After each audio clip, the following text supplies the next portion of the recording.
Hello and welcome. You're watching News Central Television. It's time for News Central now, and I am Judith TB. Here are the top stories at this hour. After 2 days of deliberations, the Senate concludes a public hearing on the tax reform bills. National youth leaders tax President Tinubu and Ondo State Governor to rescue kidnapped Afenifere youth leader. Senegal signs landmark deal with Casamance separatists. Details shortly. And let's begin by telling you that after 2 days of deliberations, the Senate has concluded its public hearing on the tax reform bills, paving the way for further legislative action on Nigeria's evolving tax administration framework. The hearing, led by the Senate Committee on Finance, provided a platform for government officials, industry experts, and civil society organizations to make submissions on key aspects of the proposed tax reforms.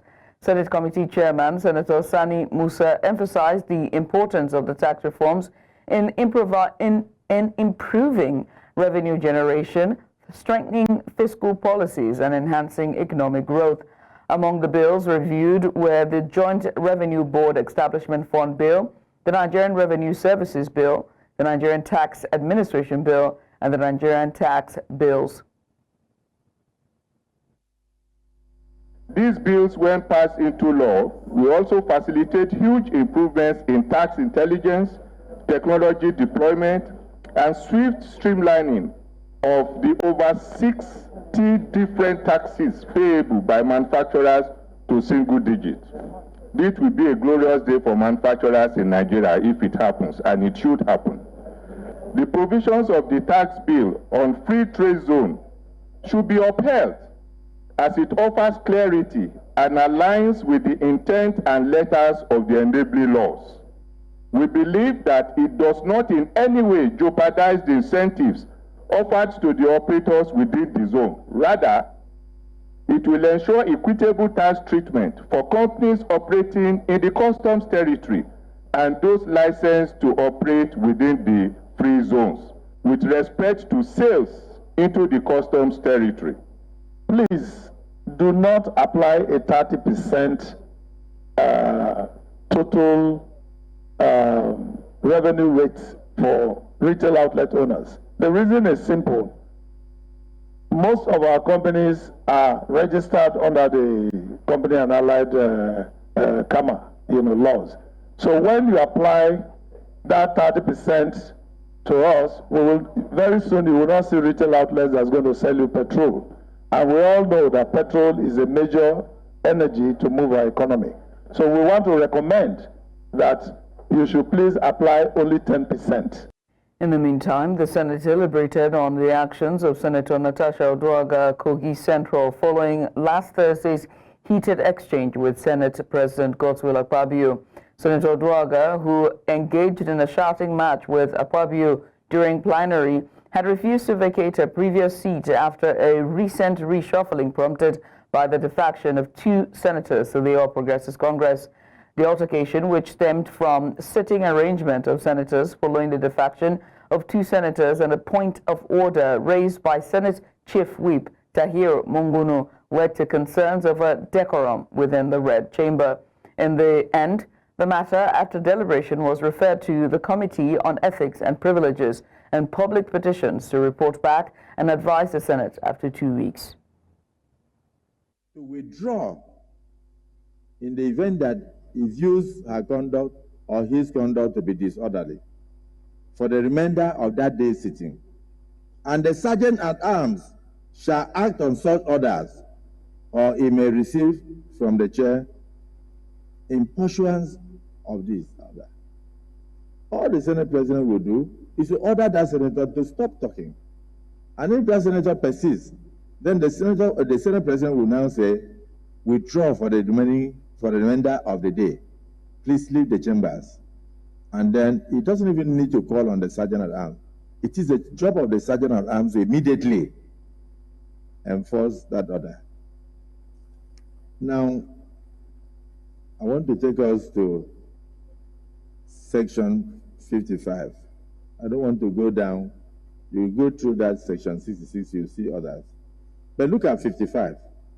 behavior of senators in the Senate. This one is a general thing. We must read this when given to us. It's like a Bible in the church. It's like a Quran in the mosque. Staying with legislative matters, the growing demand for inclusive policies and fair representation has sparked momentum for the adoption of the Diversity, Equity and Inclusion Bill across Nigeria's state legislatures. This proposed legislation seeks to address systemic inequalities, and empower marginalized groups, including women, persons with disabilities, and economically disadvantaged citizens. News Central's Oluwakemi Alimi was at the co-creation workshop where stakeholders deliberated on this bill and how best to ensure it gets passed into law in the various state houses of assembly. Here's a report. Lawmakers from across Nigeria have convened to strategize on the passage of the DEI bill in their respective state houses of assembly. At the co-creation workshop organized by the Women Advocates Research and Documentation Center in collaboration with civil society organizations, stakeholders emphasized the urgent need for legislative action. Things we want to achieve today is the commitment by the states to go back and ensure that they fast track the passage of the bill in their different states. Originally proposed by Speaker of the Bauchi State House of Assembly and former Chairman of the Conference of Speakers, Abubakar Sulaiman, the bill aims to dismantle systemic barriers and ensure equal opportunities for all Nigerians, irrespective of gender, disability, economic status, or ethnicity. As you know, there are some certain categories of people in the country that are being marginalized, and like women, children, and the disability. Those are disabled people. So with this bill, if it's successfully passed in the various State House Assembly, definitely it will address some of these issues that we are having in the country. Speaking at the event, Lagos State House of Assembly Speaker Mojisola Miranda stressed the importance of transformative legislation. She highlighted Nigeria's 125th ranking of 146 countries in gender parity, reinforcing the urgent need for policies that close inequality gaps and drive social justice reforms. We are not merely discussing the framework of a legal document. We are shaping a transformative instrument that will serve as a moral compass for our society. This bill embodies the spirit of fairness, justice, and inclusiveness, ensuring that every Nigerian, irrespective of gender, economic status, or physical ability, has the opportunity to thrive. A core objective of the bill is the protection and empowerment of vulnerable groups, particularly women and persons with disabilities. Stakeholders at the workshop underscored the crucial role of collaboration between lawmakers and civil society organizations to ensure the successful passage and implementation of the bill nationwide. In Lagos, for News Central, I am Oluwakemi Alimi. And now to security matters. The Forum of National Youth Leaders of all political parties in Nigeria has called for the immediate release of Eniola Ojajuni, who is the national president of Afenifere Youths, who is reportedly being held by kidnappers. In a statement by its co-chairman Eze Onyebuchi Chukwu and Chinaza Ike on Tuesday, the group expressed concern over the situation. The forum condemned the abduction, stating that it was deeply disturbed by the distressing video of Ojajuni pleading for help. It urged President Bola Tinubu, Governor Lucky Ayedatiwa, SSS boss, and the Inspector General of Police and all Nigerians to take action to secure the youth leader's release. The group also appealed to the bandits to spare his life. And now to discuss this, we're joined by Executive Director, Not Too Young to Lead Initiative, Elvis Akpabio. Elvis, thanks so much for joining us. I mean, with President Tinubu and Governor Ayedatiwa being urged to act, what is the role of federal government and state governments in handling kidnapping incidents, especially in political sensitive situations like this one? Okay, for me, I believe that both the president and the governor, they will, during their campaign, I'm sure one of their, what they told the people they are contracted governors to them with their votes is they'll provide secure lives and properties, they'll make policies that will make a better and safe environment for the people. But at the moment, now that seems to be a fugazi, because at the moment, imagine this video trending, the world is seeing this video, and you can imagine what that reflects on how people see Nigeria. You see cases, I've been privileged to travel several places. If I didn't make you mention Nigeria, it seems like you're wearing a burden of a weight of suspects. And it's videos like this that bet those how people see us in the international time. So I believe Mr. President and the governor will, swing into actions. Let's not forget too that the security forces, mostly the policemen, they've been very, very proactive. The Nigeria police force, they've been very, very proactive in, tracking down social media influencers who call them out for one or two things. I think this time they channel their proactiveness towards, rescuing this youth leader. Right. I mean, given the sensitive nature of the incident involving this youth leader, what impact do you foresee this event having on, just the stability, political stability of the Southwest region? I want to believe that he should be rescued first. And it's from what happened with this incident, I think everybody should go back to their drawing board. It becomes obvious that Nigeria is not a safe place at the moment. And let's not forget to we are gravitating towards the electionary period where politics are taking place, and a lot of intrigues will happen between now and the next election. This is to also our citizens opportunity to always tell people to be very, very careful, but you can never be too careful. Mostly in Nigeria, because you never can tell, even in your where you stay, you're not safe. So for me, I think it's time government at all levels becomes very, very proactive, and because their primary aim is to secure lives and properties. And for a youth leader that is well known, that is even influential to be kidnapped, just like any common citizen, it goes to show that the common person on the street in the street of Nigeria is not safe, and it reflected negatively on our country. And how can government officials balance, law enforcement with community engagement to prevent further kidnappings, especially in regions with high levels of criminal activities? We've seen Anambra State, even the Southeast in general, and now just seeing this very one and how the video is circulated on social media. Your take? My take is, I'm not a security expert, but I want to believe that the NIM registration that we subscribed to was for a reason. It's time we have a database of every Nigerian.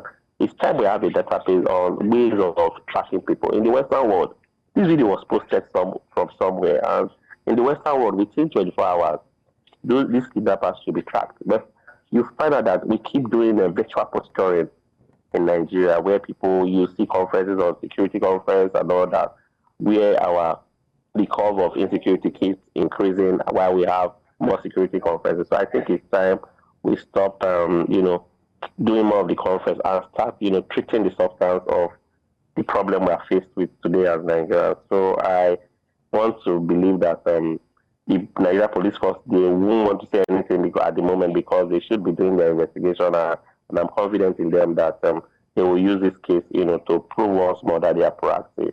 And I'm also confident in the fact that the president has made his promise, but I think it's time to make Nigeria safe, because at the moment we are not safe as Nigerians.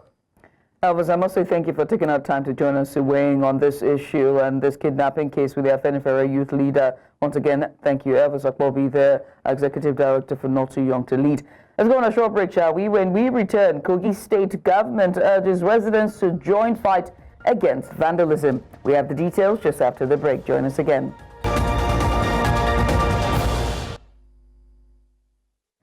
And you're welcome back. The sit-at-home order by the proscribed indigenous people of Biafra and southeastern region has continued to affect socio-economic activities in the region. News Central Special Correspondent on Investigative Journalism, Marshal Anthony Onoye, who has been in Anambra State to monitor the security situation in the southeast, reports that while the East continues to grapple with the consequences for the people, the people yearn for a drastic change. His report. Awka, the Anambra State capital, on a typical Monday afternoon. The streets almost deserted, but for few motorists and pedestrians with the courage to step outside their homes, defying the sit-at-home order by the proscribed indigenous people of Biafra, IPOB. This is the ever-busy Awka market, which will normally record thousands of buyers and sellers on a day that is not Monday. Yet, for these marketers on a Monday, hunger and the need to put food on the table is what drives them out of their homes and into the marketplace to seek their daily bread, not minding the risks associated with defying the order. Nothing they move for. See, I think it's since moving now, nothing person buy something here. So nothing they move now. The team make me to come because of children. Because children, you know, they go to school. Because of children, make me to come. Because if you come to here, if you stay for here, now holla. So I come market to look people they pass. I never sell anything today. Every Monday they do. I think we see and now if it be Tuesday, no chance. People they move. Man, I thought sit at home. So nothing. Why I go buy person? Even though if you want you buy person now, that person come out something do. You say that you there for house now people beg him, make it come out. So anybody if you like will come out. Anybody no like, we stand for house. Nobody they come they buy market for us. People know they come for buy for us. We they say before, but now no market. I don't know what I go talk. I don't sit down they look. At home, yeah, fight us. No customers, no everybody. People gather. If you say now something go come and kiss us, so everybody go, run, everybody. So I don't have anything. No. They lament the rising cost of food and other commodities, adding that they would rather get out of their homes to fend for their families than observe the illegal Monday sit-at-home. Because 1 cup of rice, how much? 1 cup of beans, how much? So if you do like 1 cup of rice, 200 or 150, 1 cup of beans, 100 or 150, people go like them. With now fuel they cost, I don't have anything. If I go now, I go pay 3,300, go Amabia and come back 600. I don't have money for go transport money. Gary Penta is 5,000. Now 5 children. No 1 Penta, you go finish a day. I don't have anything. No salute. Now hungry catch you so. See my children. I have 5 children. I don't have any money for buy food, for buy anything. So Ludo, come and help your brother, your sisters. So. Emmanuel Osita of the Agune Chamber Security Squad is leading his team to guard the market today against possible attacks. You can see around, everywhere is going. No learning, nothing. Everywhere is peace and calm. In the past, you dare not. The time where things started new, that's sit at home. You dare not come out. So I try to urge everybody to become nice, to go to their normal businesses. Anybody that is still sitting at home should come out. There's no cost for alarm. Alhambra is good now, unlike before. So everybody should come out to do their normal businesses. According to an online report in 2023, micro businesses in the southeastern region lost over 5.4 trillion naira.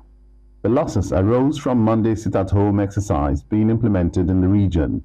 The indigenous people of Biafra, IPOB, a self-proclaimed freedom movement, began the implementation of Monday sit-at-home exercise on July 30th, 2021, but backtracked on January 12, 2022. However, the sit-at-home exercise seems to have come to stay every Monday, leading to revenue losses and disappearance of investor confidence in the region. While some people have come to embrace the Monday sit-at-home as an extra day of holiday, others cannot wait to get back to the normal business Mondays. For News Central, Marshal Anthony Onoye. Is suspected to be victims of the Carthon Channel 1 flow station explosion has been found floating in the water 5 days after the incident. The NNPCL had in a statement said that there were no casualties recorded, but residents of Iluma Turu, a community in close proximity to the flow station, are saying otherwise. News Central's Biola Festus reports. It's been 5 days after a massive explosion rocked the Cotton Channel 1 flow station. News Central's crew arrived in Iloma Turu, a community with the closest proximity to the oil field, to get the views of locals. Sadly, some of their folks who had gone fishing around the flow station at the time of the incident are yet to return home to them. There's some people from this place go to that place to go and fetch water. Then the process, the boat sank because of fear and the fire.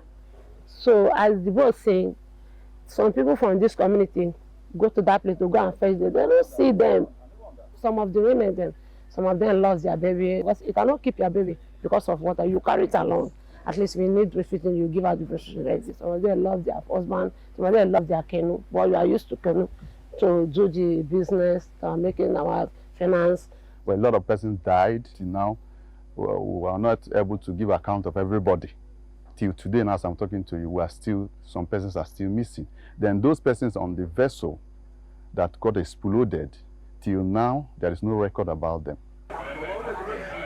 Shortly after our arrival, news of corpses with bones floating ashore filtered in from a neighboring settlement. As I'm talking to you here now, information that is reaching us now is that 2 corpses has floated on the river.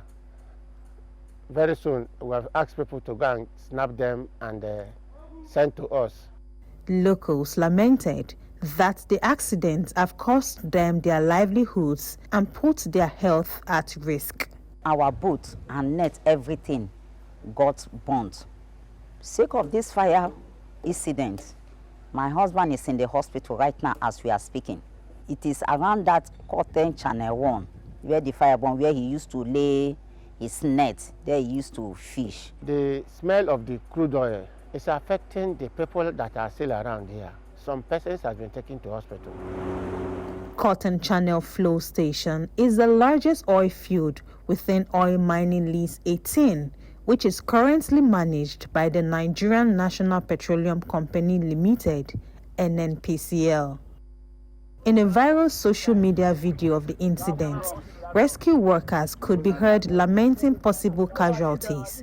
Meanwhile, a release by the NNPCL stated that no casualties were recorded and that the incident had no impact on operations of the flow station. Residents of Iloma Turu community are, however, calling for an investigation into the cause of the explosion, as well as an urgent remediation plan. For we to preserve our problem, so we need government or NFP to help us here, because no way for we to survive here. OML 18 was previously managed by a consortium made up of Shell Petroleum Development Company, Total and Ajib.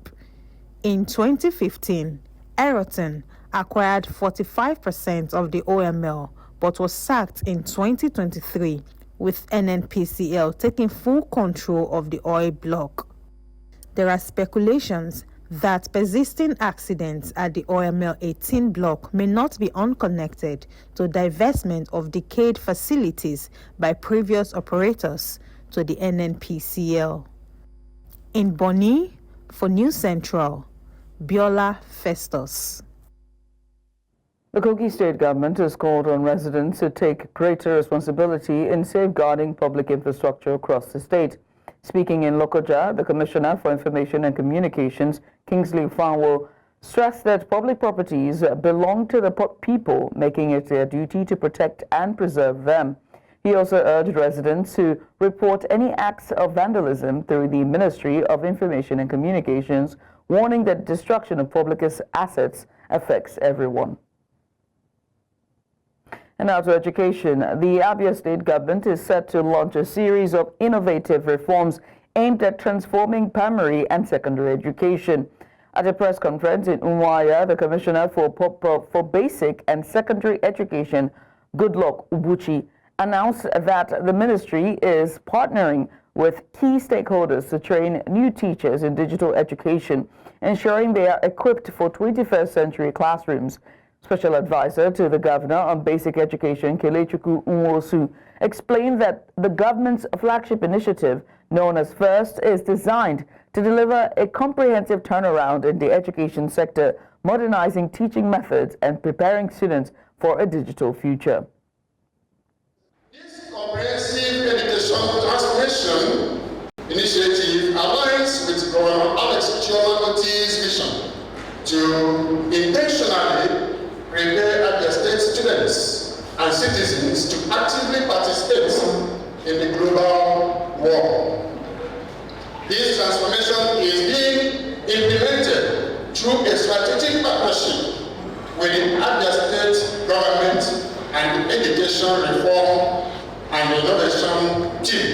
And we want to recruit this number of teachers and get them properly trained so that when we stand properly and what will drive this initiative. So the transformation is the key thing that we are aiming to achieve with reasonable deliverables and timelines. These are all timed that by the time we move into the first quarter, by the time we conclude the first quarter of this year and going into the second quarter, there are critical things that we ought to have achieved. In Nigeria, the traditional expectation is that families will care for their elderly members. However, economic pressures and the demands of modern life has increasingly led to neglect and inadequate care for aging parents. Despite these challenges, the concept of care homes for the elderly remains largely unaccepted in Nigerian society. However, experts argue that the country must begin prioritizing geriatric care to ensure better support for its aging population. News Central's Omolola Ololade reports. Nigerian family values, once rooted in love and empathy, are being overshadowed by materialism and social neglect, leaving many elderly people without proper care or support.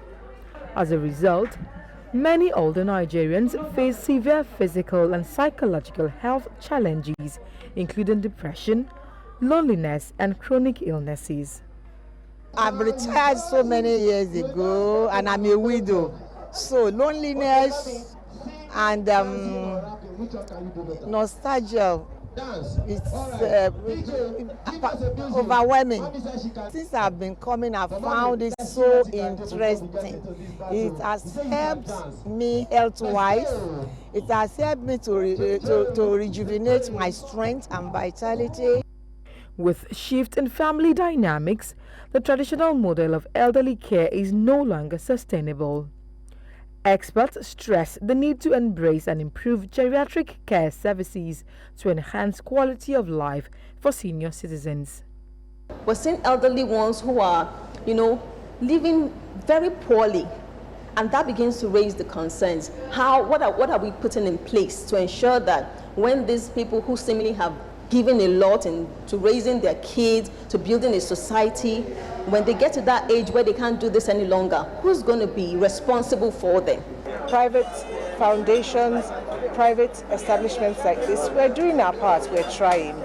But what we need is more support from government bodies to invest in old people, because we're going to come to a point very soon, within the next 20 to 25 years, where we're going to have an explosion of elderly people. The number of older Africans is projected to triple between 2020 and 2050. As Africa's most populous nation, Nigeria has the highest number of elderly people on the continent. This demographic shift underscores the urgent need for a national strategy on a healthy aging. Geriatric social care now has been seen as a sector skill, which means that carers of older people must be trained and must be certified. Given the projected surge in the elderly population, stakeholders say enhancing healthcare services, education, and policy frameworks is essential for strengthening geriatric care in Nigeria. In Lagos for News Central, Omolola Ololade.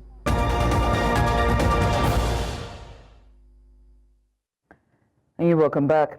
Senegal has reached a historic peace agreement with the Movement of Democratic Forces of Casamance, bringing an end to one of Africa's longest-running conflicts. The deal was brokered by Guinea-Bissau's president and was announced during a joint press briefing in Bissau alongside Senegalese Prime Minister Ousmane Sonko. The Casamance conflict, which began in 1982, has claimed thousands of lives and severely disrupted the region's economy and development. This agreement marks a major step towards lasting peace in Senegal's southern region, which is geographically separated from the north of Gambia. Senegal's Prime Minister conveyed President Bassirou Faye and that Senegal's president's appreciation to to Guinea-Bissau for mediating the high-stakes negotiations, which lasted for 3 days. Moroccan authorities have foiled a series of planned attacks by a 12-member terror cell loyal to Islamic State in the Sahel. The group had been targeting both national and international sites within Morocco. The operation highlights the growing jihadist threat in the Sahel, where ISIS and Al-Qaeda affiliates continue to expand their reach across Burkina Faso, Mali, and Niger. The suspects, aged 18 to 40, were arrested in 9 cities and believed to have been taking orders from an Islamic State commander based in Libya. Authorities say the group, known as the Lions of the Caliphate in the Maghreb Al-Qasi, was radicalized online and had been plotting remote-controlled bomb attacks. The head of Morocco's Central Bureau of Judicial Investigations, Habib Chakoui, he confirmed that the group posed an imminent threat. A group of injured South African soldiers was on Tuesday repatriated from the Democratic Republic of Congo. The remaining troops are expected to arrive in South Africa throughout the week.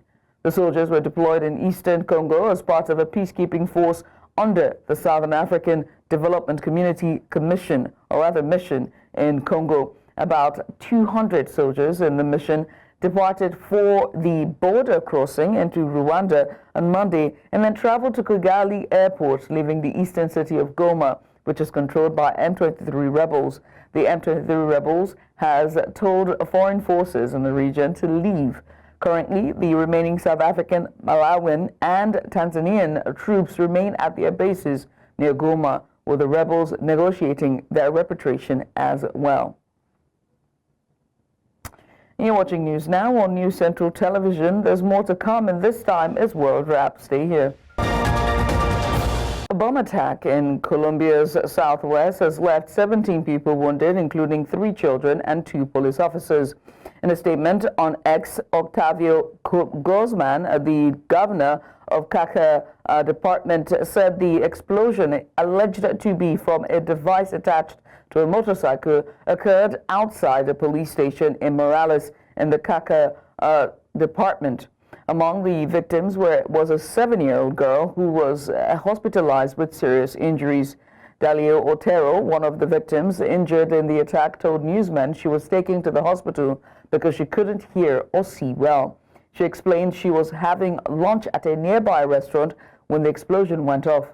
The attack has raised concerns over Colombia's fragile peace process as the country continues to battle armed groups, including the Central General Staff EMC rebels, who rejected a 2016 peace deal. A la hora que entro al local y me quiero sentar a almorzar, pues explota la motobomba. Entonces causó un impacto donde el local se dañó y varias cosas, mejor dicho, volaron y pues por aquí me golpeó medio, pero ya. Me llevaron al hospital porque quedé sorda y no veía bien. Entonces me tocó ir al hospital, allá me aplicaron unas cosas para el dolor y por ahora ya estoy bien. Lo único que vi fue en medio de que yo estaba así toda, no podía ver bien prácticamente, miré a los policías. Los vi en el suelo y vi a niños y vi a un señor que también recibió el golpe y la moto que estaba incendiada. Entonces lo único que hice fue yo es cerrar el local y tratar de salir del lugar. Polish Prime Minister Donald Tusk played host to EU Council President Antonio Costa to discuss European security ahead of special EU summit on the Ukrainian war scheduled for March 6th. During the talks, Tusk highlighted the importance of strengthening Europe's defense capabilities. European leaders will gather once more on March the 2nd in London alongside a British delegation to focus on joint defense plans in light of the ongoing conflict in Ukraine. The upcoming discussions reflect growing concerns over regional security and a unified approach to addressing the challenges posed by the war. The March 6th summit aims to further coordinate EU responses to the crisis.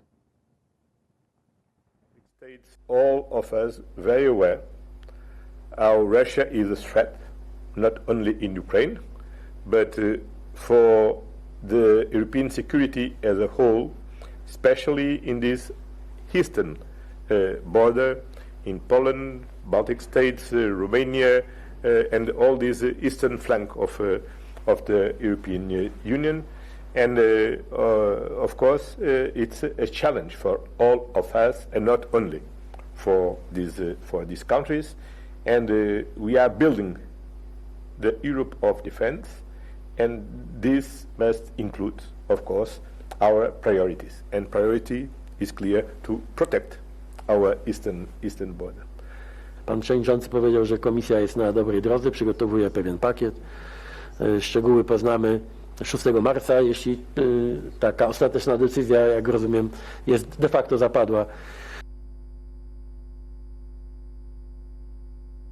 UK Prime Minister Keir Starmer has outlined his defense and security priorities ahead of his trip to Washington, D.C. for talks with U.S. President Donald Trump and the Ukraine conflict.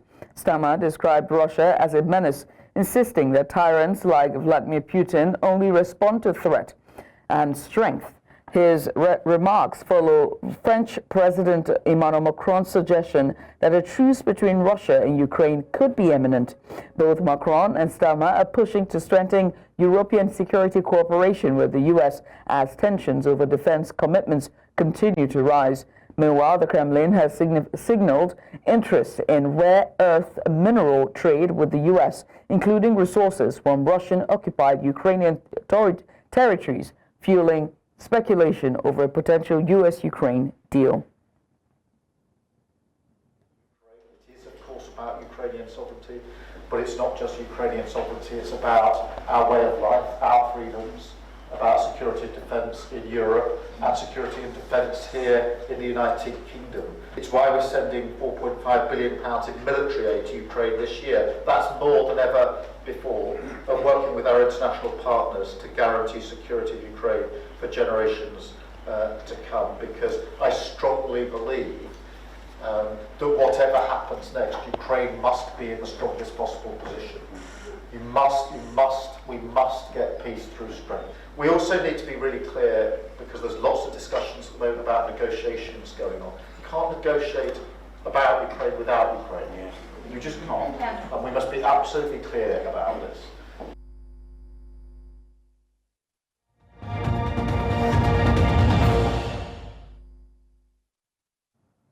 The CBN's revised ATM fees becomes effective on March 1st, 2025. It eliminates free interbank withdrawals and adding off-site surcharges. It aims to address costs while promoting digital banking. However, SERAP has legally challenged the decision in court, alleging that it violates consumer protection laws and disproportionately impacts vulnerable Nigerians.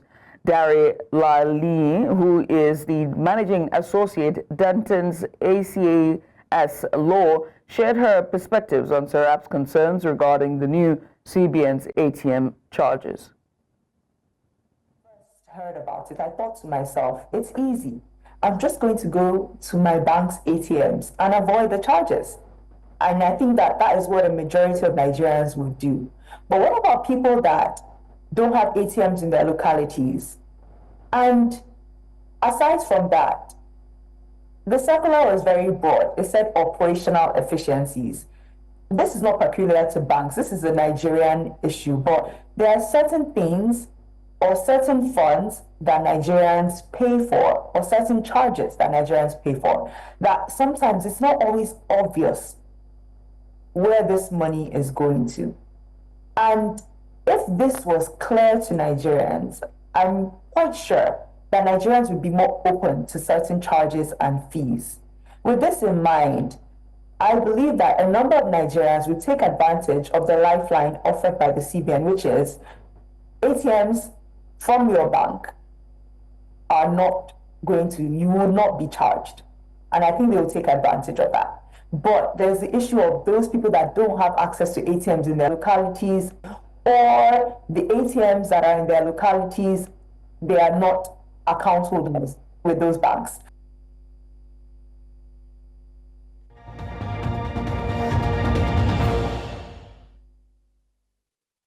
Nigeria's under-20 men's national football team, the Flying Eagles, have arrived in Abidjan ahead of 2 friendly matches against Cote d'Ivoire's Young Elephants, led by NFF Executive Committee member Ganiyu Majoku-Dumi.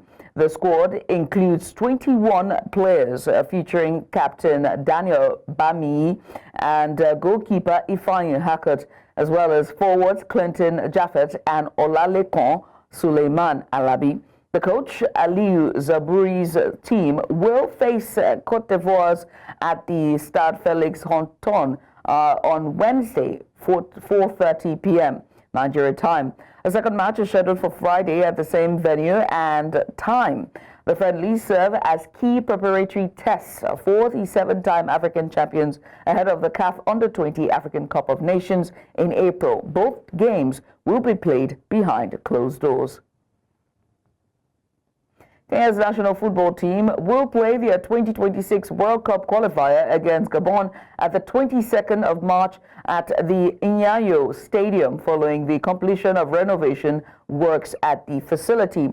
The stadium's renovation has forced the team to host matches abroad, including in Malawi, Uganda, and South Africa. Now, since their last home game in September of 2023, Kenya has played 21 matches away, featuring in AFCON, World Cup, and CHAN qualifiers, in which they have struggled, resulting in failure to qualify for AFCON 2025.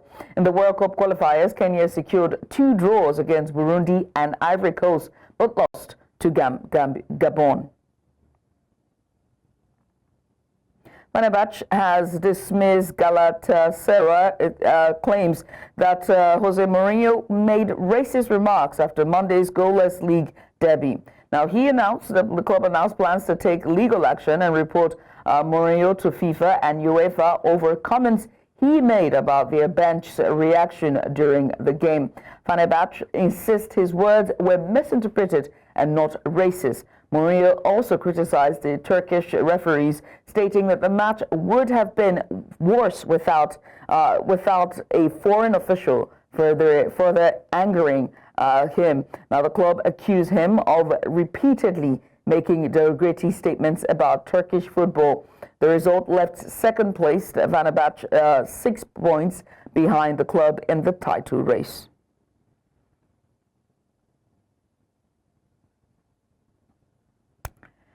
And that's all we can take at this hour. You can watch News Central live on DSTV channel 4221, Star Times channel 274. You can find us on Apple TV and stream us live on YouTube. Many thanks for watching. I am Judith, the TV.